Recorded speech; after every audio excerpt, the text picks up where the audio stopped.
Selamat pagi Bapak Ibu Saudara-saudariku yang terkasih di dalam Tuhan. Selamat datang ke renungan pagi hari ke-7 masa Prapaskah.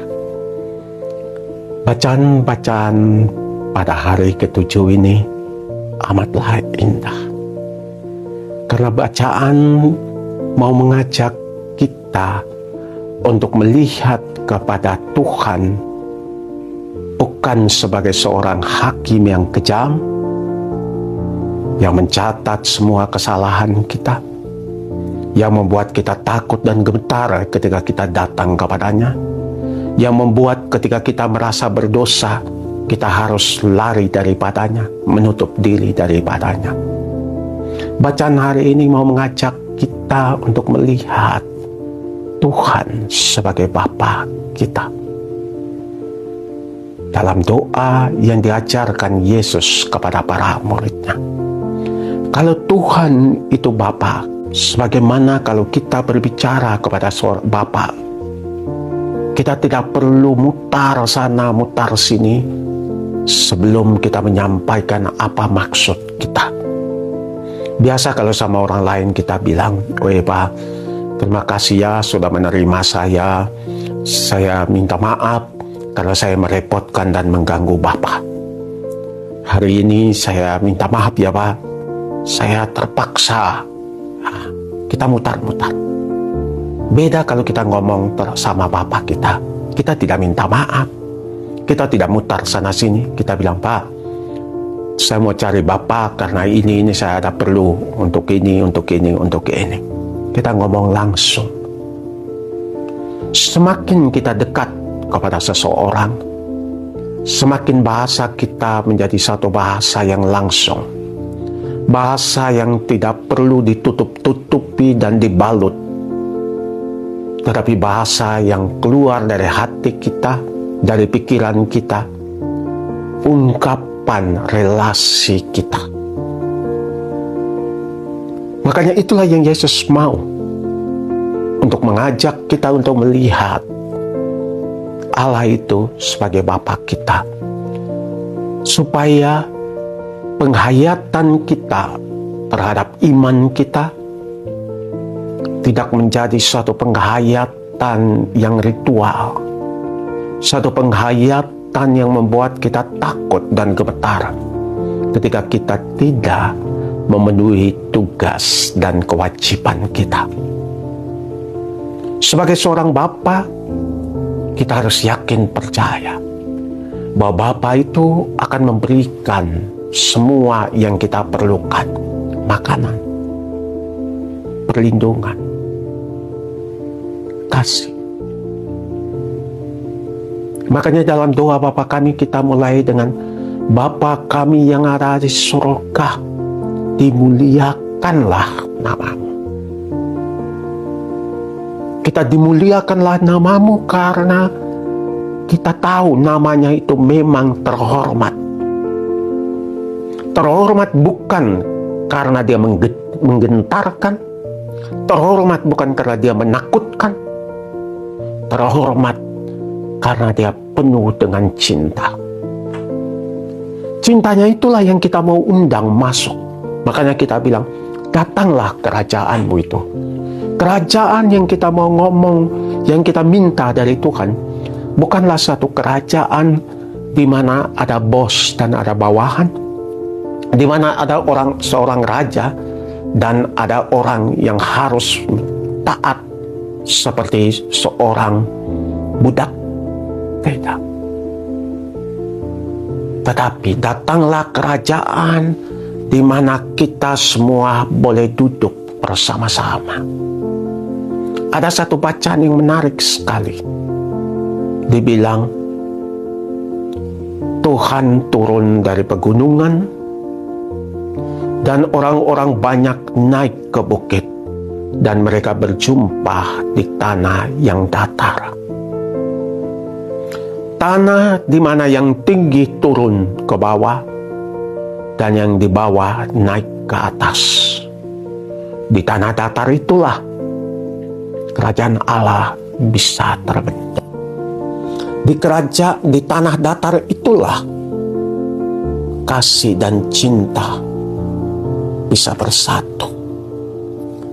Di tanah datar itu tidak ada lagi ketakutan. Yang ada cuma cinta. Cinta yang membuat kita membuka hati kita, membuka diri kita, bahkan menunjukkan segala kerapuhan kita tanpa perlu takut dan malu. Karena kita percaya Tuhan itu Bapa. Makanya doa Bapa kami yang diajarkan Yesus kepada kita mau mengingatkan kepada kita bahwa kalau Tuhan itu Bapa kita, berarti tidak ada yang perlu kita takut di bumi ini. Tidak ada yang perlu kita ragukan di bumi ini.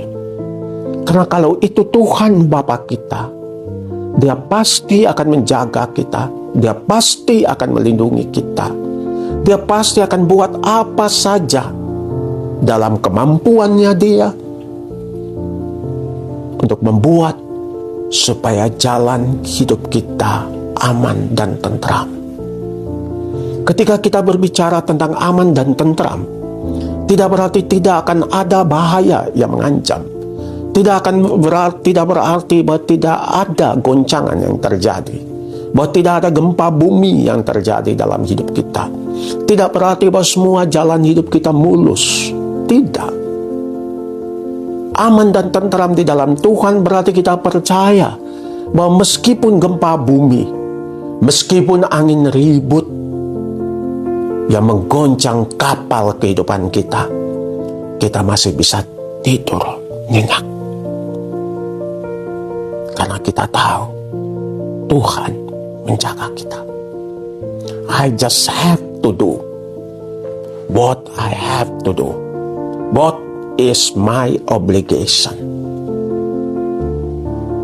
With the capacity that I have, with all that I have, the rest, let God do His part.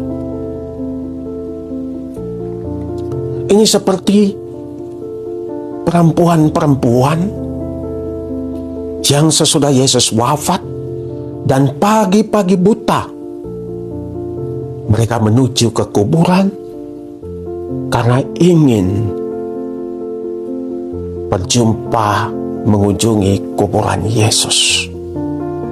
Mereka tahu ada batu yang menghalangi mereka, tetapi mereka tetap hadapi batu itu.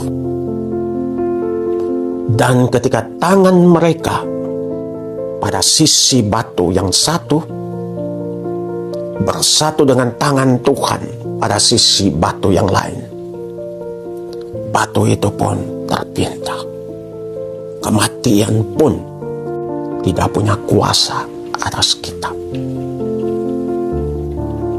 Saking besarnya kasih Allah kepada kita, karena itu Dia mengutus putranya buat kita.